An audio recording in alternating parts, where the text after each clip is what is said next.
Now, you got to Holland and you felt safe. What was the trip to England like then, and your arrival in England? Tell me, you got there in, what was it, March 39? Well, we arrived 17th of April. 17th of April. Yeah, 17th of April. We arrived in Harwich, and from there we went by train to Liverpool Street Station in London, and there Armin was waiting for us. Prior to that, my mother met a gentleman, a very nice gentleman, a Dutchman, on the ferry. He was the organizer of the World Friendship Tours, and he had about 20 or 30 students with him, university students, who he took to Holland every so often, and he organized tours, holiday tours for these boys. And I don't know what Mother said to him. I was not there, or I didn't listen, I can't remember. But he said I should come and live with him until Mother finds out about her job. And a few days after we arrived in England, I went to live with him in Thames Ditton, a very, very pretty house. They had a baby. And then he said to me that next week he was going to Holland again with another 20 or 30 students for a holiday, and I was going to come with. I thought, my God, what's going to happen? Anyway, we went to Holland. We had a marvelous time. There's some caves in Holland, I think, in Frankenberg, is it? Valkenburg. Valkenburg, and I remember that we went caving, and then the holiday came to an end, and we crossed again from Flushing back to Harwich, and the customs would not let me in again a second time. They could not understand that I've already been there, and who the hell wants to go back to Holland or Germany after they come into England? And he had my passport with the J on it, the German passport. And I don't know what happened at the customs, but we were all there for about 6 hours, including the other 24 students, trying to get me through the customs a second time. Luckily he did, otherwise I would have been in Holland still. So we got through the customs, and I went to live with him. But then he was going to go again 2 weeks later, and my mother decided I've got to come home. I can't afford to go backwards and forwards with him, and that's what happened. How did your mother get on in her new job as a domestic? My mother went there the first day, and she never got the job because the employers looked at her and they said, well, you don't look like a domestic servant who could scrub floors and cook and do this and do the housework. And she was never taken on, but luckily she had the permit. So I think Mother's relationship in London carried on with Armin, and they lived together in London. And I was shipped off to Portsmouth. In fact, I got some documents recently which showed that while in the first weeks in London, the Jewish organization here for refugees, they supplied me with shoes, a suit, a coat, shirts, socks, and they were very good, I think. And they also gave the Jews money, weekly money, to survive on until they could work. But in the passport, it states that I was allowed to land in Harwich on that day, providing I do not accept any employment. And I was only 12. So the second time I arrived in Harwich from our holiday trip again was the 28th of April, 1939. And that was an important day because on that day, Vera was born in Switzerland. So we'll come to that later on, I think. So you were fostered out, was it? Your mother didn't get the job. No. But but what she happened didn't to get you? the job, and we couldn't. Neither of us could speak English, And this Jewish organization were in Woburn House or Bloomsbury House. The building is still there today. They had applications from English people who were willing to take in the refugee boy or a girl. Mr. and Mrs. Maze's in Portsmouth, they heard of, when I asked him how he came about to do this, he said, well, we heard what was going on in Austria and Germany. Our Lord Jesus was Jewish, and he said, we wanted to help a little Jewish boy from Vienna. And they applied to the rabbi in Portsmouth, and he in turn applied to the Woburn House, and they told my mother there's a family who would foster me in Portsmouth. And it was the most incredible thing when you look back now. I mean, who on earth would send an 11-year-old boy to a strange family, or a girl, you know, with homosexuals, with rape, with all this. But in 1939, everything was still peaceful, and you could do that. It was an amazing time. And Mother and I, we travelled down to Portsmouth, and from Portsmouth, a bus journey to Farlington.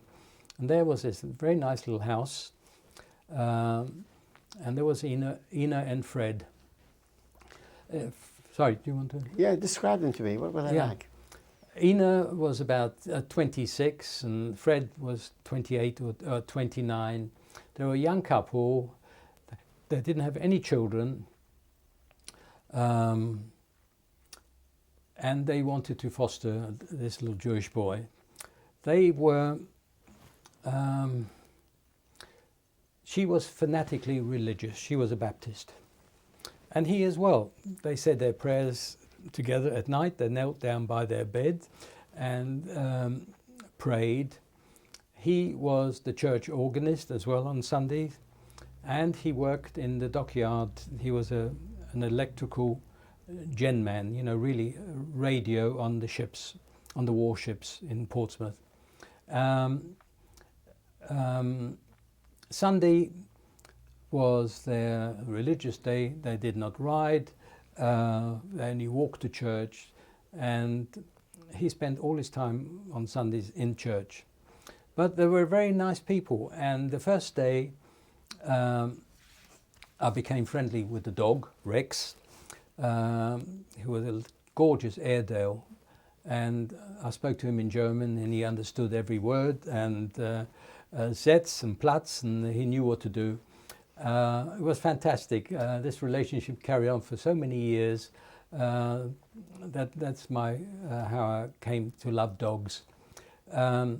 Ina bought me a tiny little dictionary, I remember, and this is how I learned English. From this tiny dictionary, I had to learn every word, and from these words I made up sentences, and she spent so much time with me. I can't imagine any other 26-year-old woman now who would spend time teaching a foreign child to speak English. She was absolutely fantastic. She spent about 3 hours a day with me, writing and speaking and making sentences. And I gradually became to speak English. I think every word I said, or every sentence was it, I said in Vienna. She always reminded me, I kept on saying, in Vienna things much better. So you had a warm relationship with these people? Well, when I could speak English, they sent me to school. And then I started going to an English school, and I made a lot of friends there, because all the boys never seen an Austrian boy before, never seen a Jewish boy before in Portsmouth. And I had a relationship which lasted 60 years with them. Wow. And they both died, and when he died, I was there at the funeral, but when she died, I really wanted to say a few words, and I went up on the pulpit and I told my story all over again. And the people almost applauded me there, because they hadn't heard this. But she was 80 already, and they only knew this Ina from 60 to 80, whereas I knew Ina from 26 to 80, you know. And I'm still friendly with their sons. They had 2 boys after me, and I'm still friendly to them. We write to each other. Henry, I can just imagine you. You're in England. You're with these foster people that really, as much as you did like them, they weren't your real parents. How did you feel about the separation from both of your parents by that stage? I think I was a pretty unhappy child. I felt that my mother was really more interested in Armin than in me, and I was really in the way. And that's the way I felt. And I looked up to Ina and Fred as my adopted parents. We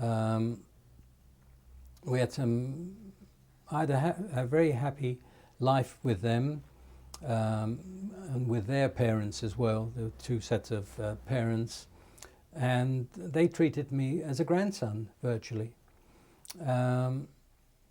And I didn't go back to my mother for holidays and any time.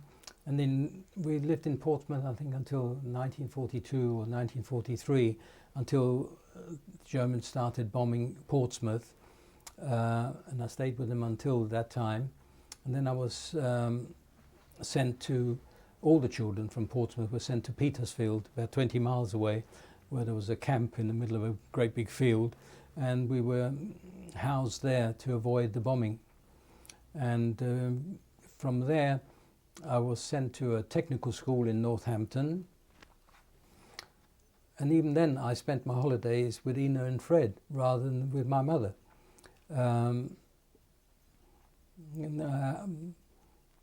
It's difficult to look back, but I think it was I was pretty unhappy, and especially in June 1939, we had a letter that my father had died in Czechoslovakia.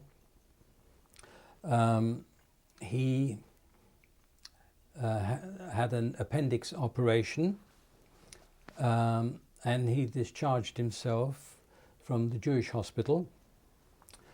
And then the wound became septic, and he had to go back into the hospital, and he died from a septic wound.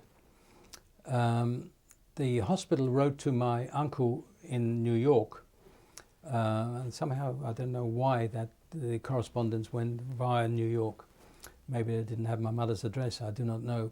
And it stated that my father had died from complications to the operation, and that he left a suitcase, a suit, a wallet, a watch, a fountain pen, but no money. Yet he had his checkbook, he had the bank account, he had money, and they wrote, none of this was found. And recently, or last year, I made an application in Vienna to the National Fund, and she said, well, you're not the only one, Mr. Bass. We've here thousands of these cases where the hospitals stole money, stole watches from Jewish patients. But there's no compensation for that because we couldn't prove how much money there was. And then that was in June 1939, and in September, the day that war broke out, my mother married Armin, but she didn't tell me. She told me, I think, 2 months later. That so I was unhappy, I was crying, I was sad, I was upset. I didn't even know that my father had died. They told me afterwards. They told me afterwards that my mother had married again. So I was really closer to Ina and Fred than I was to Armin and my mother. How do you feel about that relationship that your mother had with Armin? When I spoke to you yesterday, I said I wish I had asked my mother about this relationship, or my aunts even, who knew about it. Look, Vienna was one of those places where everybody had a relationship. My uncle had a relationship.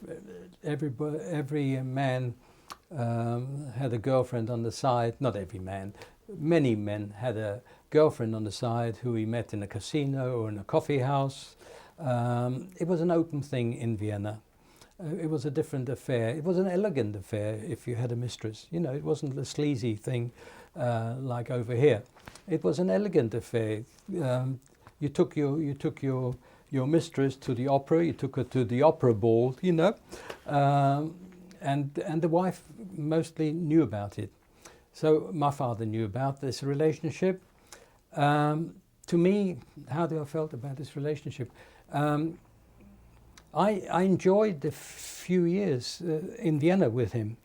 He had a motorcycle, then he had a very nice car, and from my point of view, the trips were lovely. He let me put the hands on the steering wheel. I had a nice relationship. It was Uncle Armin. He was a substitute for my father. So really, I had probably a miserable childhood, not having my own father there. My mother was meeting Armin, and all my family knew about it. Did you like Armin yourself as a person?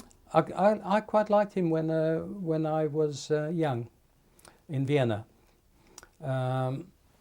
We had the things came to a difficult period when they lived in a block of flats in London, and because I lived in Northampton, and then during the war, my school days finished in Northampton. I had to come back to London. I had to come back to live with them, and my mother was the sausage in the middle. He was jealous of me. I didn't get on with him. He probably resented me. It was a very tiny flat. He resented me using the telephone to phone up my girlfriends. When I went out for tea with them, he made me pay for my own tea virtually. He never bought me anything. So without my mother, it would have been even more miserable. Then he was jealous. I even worked in my little bedroom. I think I wrote it down. I was working in the jewelry business already, and by chance there was a little gas tap in the bedroom, and I did a lot of soldering, and I earned a lot of money, from which I bought my first car.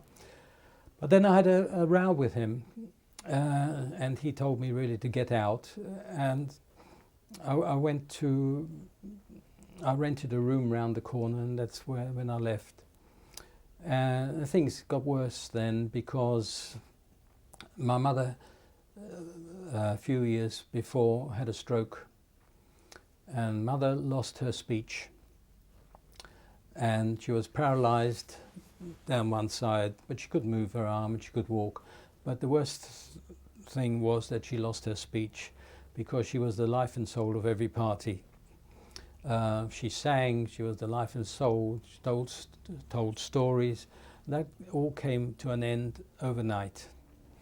And of course, when that happens, you also lose your friends, because friends usually come to parties and lively evenings, and they don't want to come and visit a person who cannot speak properly anymore. In fact, she forgot all her English overnight, and she could only speak few words in German. And I was lucky, we were married at the time, and Vera's mother, who also spoke German, she became my mother's best friend. And she went to cook for my mother, she took her out for walks, and she was really fantastic. And then Armin didn't know how to take this. He could not cope with a person with a stroke. He always thought that she ate something which didn't agree with her, and he couldn't understand what a stroke was. And he went out, he had a business where he leased shop premises, and he rented them out. And so he had every opportunity to go out whenever he wanted, and told my mother he's going down to have a look at the plumber's coming, or the carpenter is coming. And I think he over the years, started a relationship with another woman. And one day I saw him in Regent's Park in his car with this other woman. But I never said anything. We never wanted to upset mother.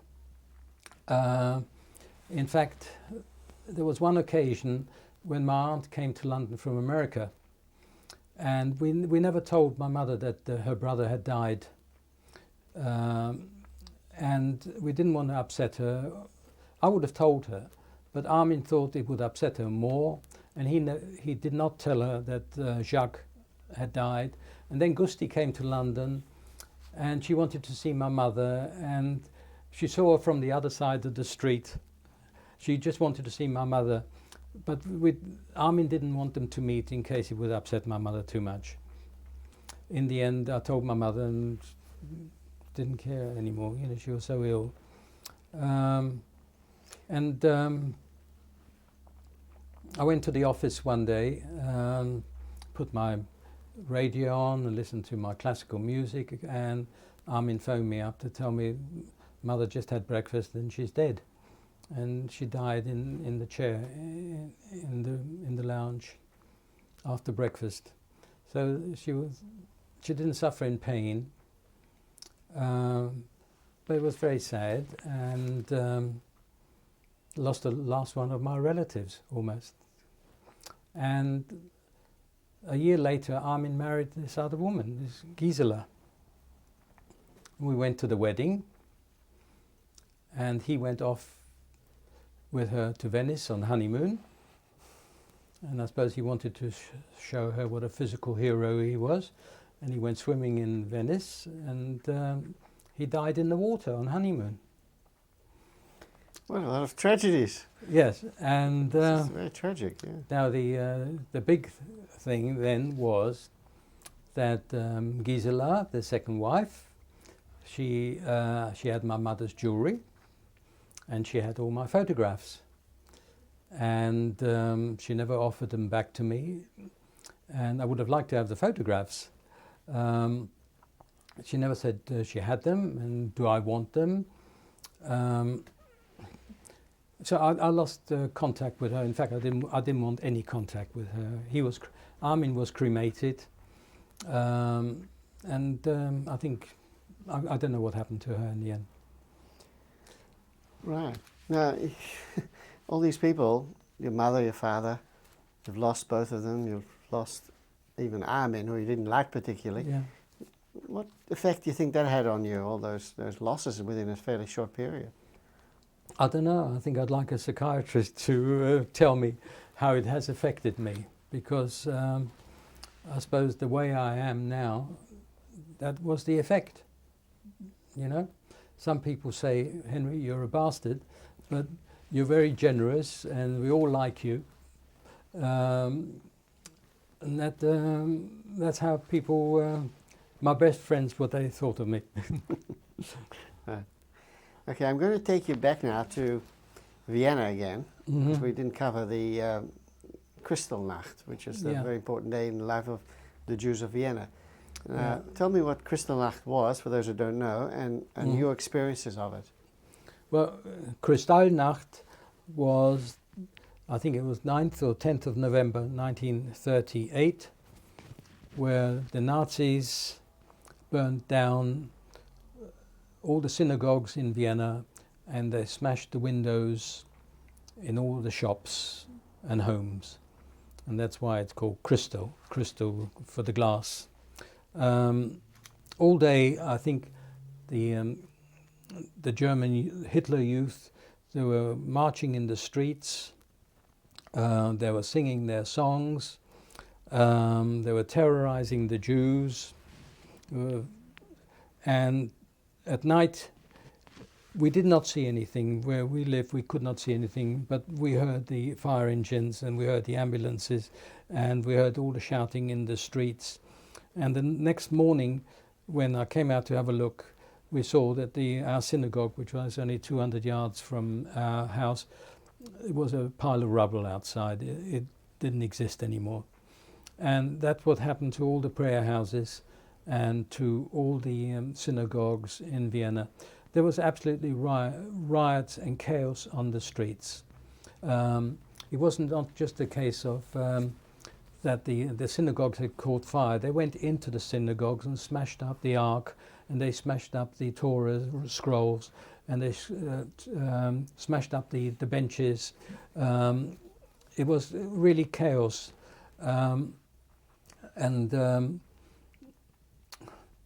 I don't know. We thought we got to get out. We got to get out of here, and that was in November. Of course, we had 4 more months before we left Vienna. You think that was the catalyst that did it? That Kristallnacht forced the Jews to decide to leave, isn't it? Now, a lot of Jews who had money, they were going anyway. They, you could buy a permit. You couldn't buy an affidavit to go to America.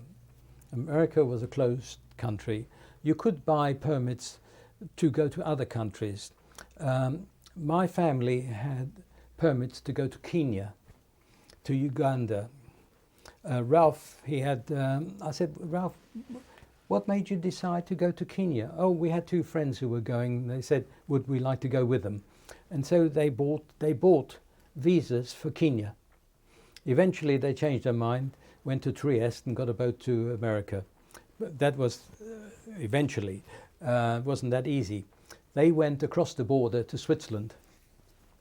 And the Swiss were pretty miserable people. They would not allow them, they put them into camps in Switzerland.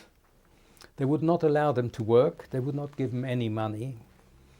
And they gave them ultimatums that unless they left the country by a certain time, they would deport them back to Austria. And I've got all the documents here about Ralph and Stella. When they died a few years ago, we took all the documents back from America.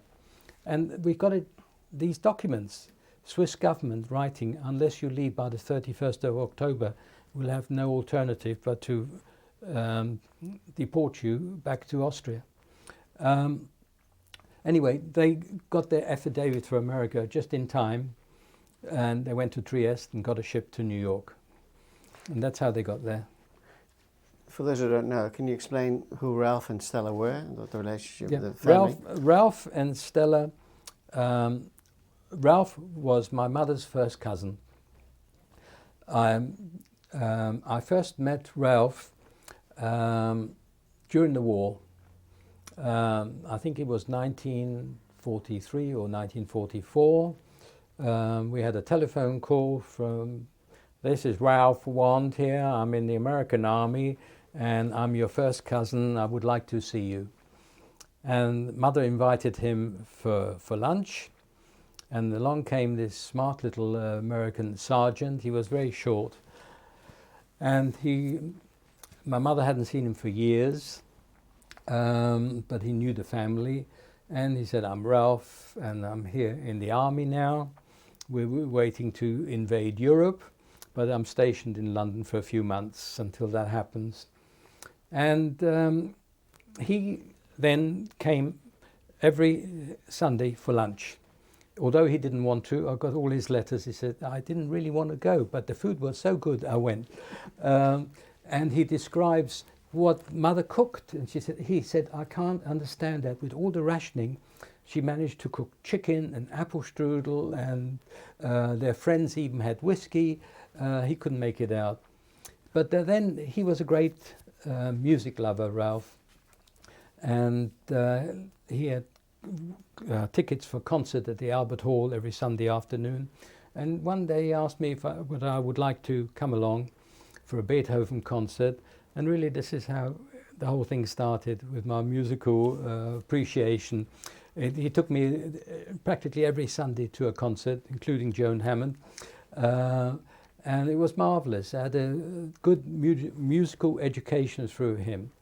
Ralph, I said, what are you doing in the army? He said, oh, we don't do anything exciting. We don't do anything exciting. And I really didn't find out until after the war what he actually did. And when America entered the war, they didn't have any foreign language speakers. All it was English, English, English, and they were going to invade Europe, and they didn't have many German speaking, so they enrolled all the refugees into the army.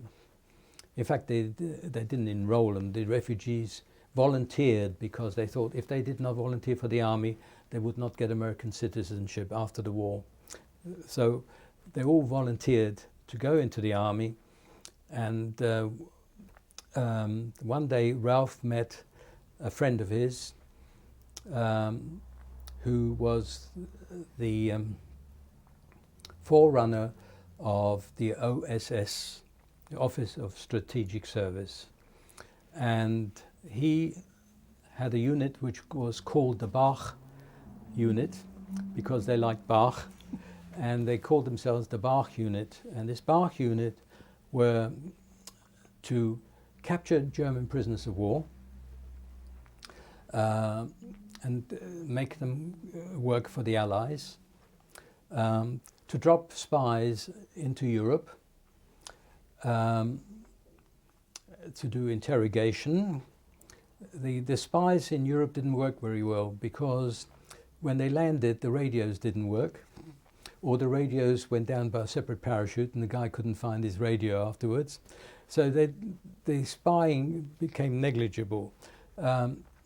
Then we invaded Europe, and whilst Ralph was in Copenhagen, he found out that his parents had been murdered in Minsk concentration camp.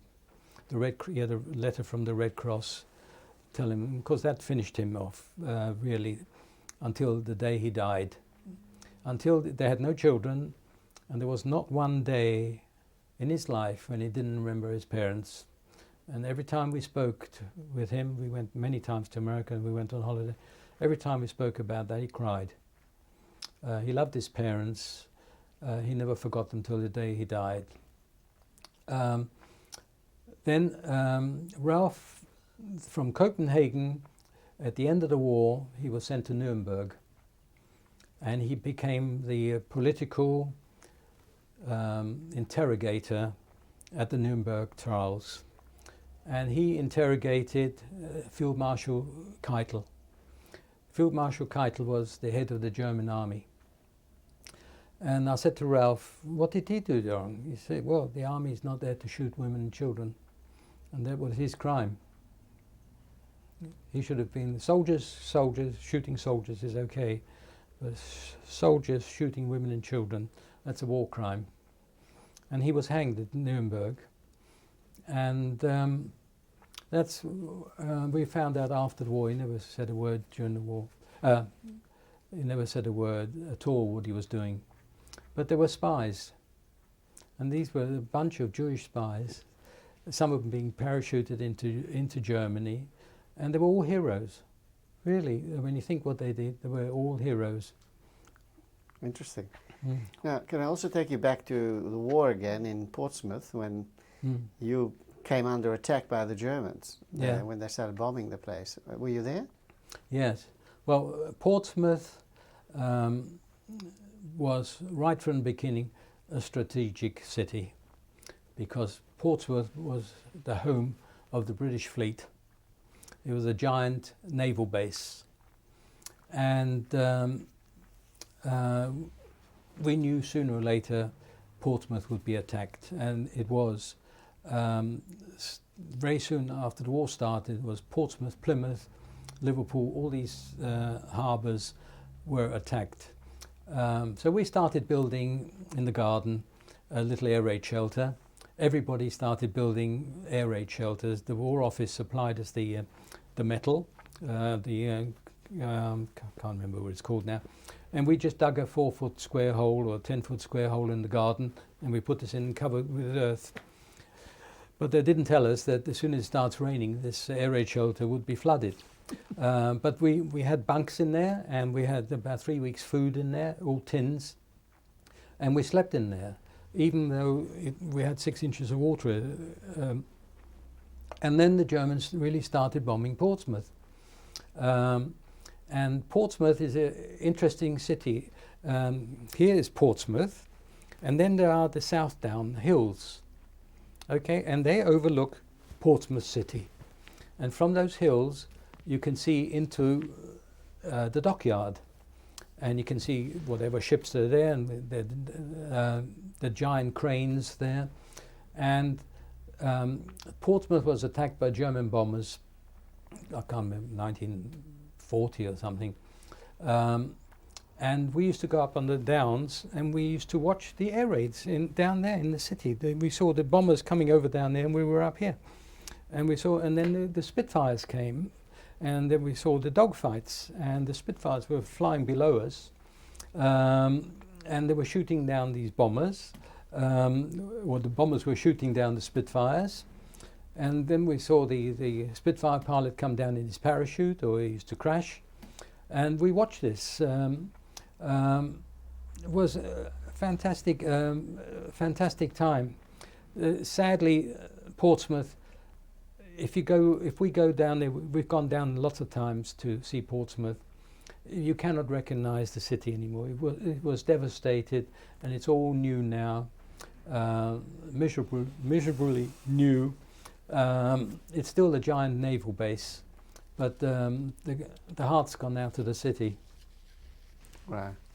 Yeah, that's fascinating stuff, Henry. Mm. Okay. Now, near the end of the war, and it's almost Liberation Day in England. Yeah. What were you doing at the time, and how did you experience liberation?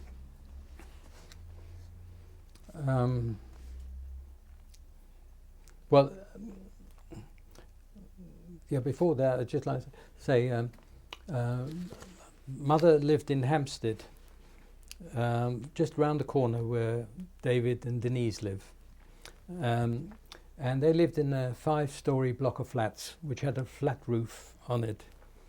And they went, Mum and Armin, they went to sleep down the underground every night, Belsize Park Underground Station, which is one of the deepest in London. And I stayed in the flat. And one Sunday morning, I used to go on the flat roof and watch the air raids over London. And just before the war ended, I saw these flying bombs come over London. And from our roof, they used to come over, stop the engine, and that was the bombs. And I saw the one land on Wellington Barracks, which killed 140 soldiers. I watched that from our roof. Anyway, then, war was over. I remember there was great celebrations. We boys, we went into Green Park, and the main thing was to pick up girls and have a great time. And that's how I remember the war finishing, in Green Park with the girls. That's great. Okay. All right. Now, after the war, you were you were born at 27, so you must have been like almost 20 years old then, 19 or so. What happened to your career? How did you get into jewelry manufacturing? You'd already mentioned that you were a jeweler, but I don't know how it all began. Yeah, it was. I was very interested in radios. Radio. There was no hi-fi. Radios and amplifiers, and at that time, radios had valves and were driven by giant batteries, which had to be charged in a shop once a week. And my mother knew somebody who had a radio repairing business in Queensway, in Bayswater here, and I started there at the great wage of 75p a week, 15 shillings and sixpence, which is equivalent of 75p now. And one day I was repairing a radio, and I put my screwdriver through the loudspeaker cone, and I cried my eyes out. And the boss said, "I don't think you're suitable for this job." And then I went, and there I left.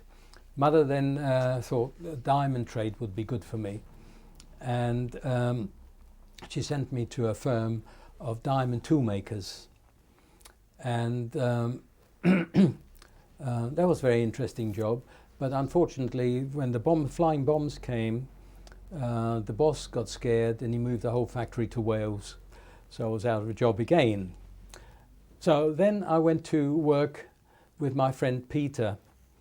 He in an electrical business, also around the corner to Denise, in Chalk Farm. And I worked with Peter for a few years. And then we had a job at a jewelry business in Camden Town, to fix up fluorescent lamps. That's when the fluorescent lamps first came in, and we had to make holes in the ceiling to hang these fluorescent lamps. And one day the boss there took a liking to me for some reason. He said, "Henry, would you like to come and work for me?" And I said, "Doing what?" He said, "Doing nickel plating."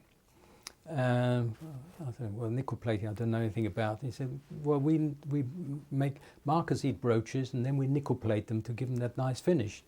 So I went there, and then I found out nickel plating was done with cyanide. And you had to wear these giant gloves and tongs. And I said, "Well, I really don't want to do this. It's dangerous." And he said, "All right, we'll find you something else to do." And I learned marquisite setting. And I stayed with that firm for very many years. He was a very nice guy. We became friends, actually. And we stayed friends until he died. He only died 2-3 years ago. And he was a Mosquito bomber pilot during the war, and the foreman was a Lancaster bomber pilot during the war. And they ran this business like an RAF station. And Norrie Gilroy, what he's famous for, I'll tell you what he's famous for one saying. He said, "When I used to go and bomb Berlin, the Mosquito didn't have any bombs. But," he said, "every time I went over there, I took the Jewish Chronicle with me and I put a brick in it, and that's what I threw out the window." So this was your start of the jewelry trade. This is what my start. Then they went bankrupt, and also I moved out from home, and I took a little office, or a workshop, a bench, a single bench. I rented a single bench in Hatton Garden. And I did this marquisite setting, and then I graduated to setting pearls and setting diamonds. And one customer came in one day, and he said, "What are you doing?" And I said, "Well, I'm setting these." He said, "Would you like to make a few of these for me?" And I said, "Yeah," and that's how the whole thing started. He became my best customer, and I started making necklet snaps, you know the pearl necklaces. Well, I made the snaps at the back for these, and one of my favourites is the snap that Princess Diana wore. We made. Oh, right. That's my claim to fame. That's it. Now tell me how you met Vera. How did that all come about? Well, we were a lot of single boys, and I had a girlfriend called Cynthia, who really didn't want me. I liked her, but she didn't like me. And her sister was getting married, and she said, "Henry, would you like to come to the wedding?" So I said, "Oh, I'd love to come to the wedding." So I was invited to the dance only, as was the custom in those days. Single boys and girls were invited to the dance only, not to the dinner. And so I went to the dance, and there was this girl, she was quite nice looking at the time, and she had a funny dress on with a wavy skirt, I remember. And I said, I pointed to her and I said, would you like to dance? She said, "All right." And that's how I met Vera at my accountant's wedding. Which year was that? I think it was, I think it's 1957. At the time, I think she was engaged to somebody else, or she was going with a wine dealer, she tells me now, and somebody rich and famous, and I wasn't.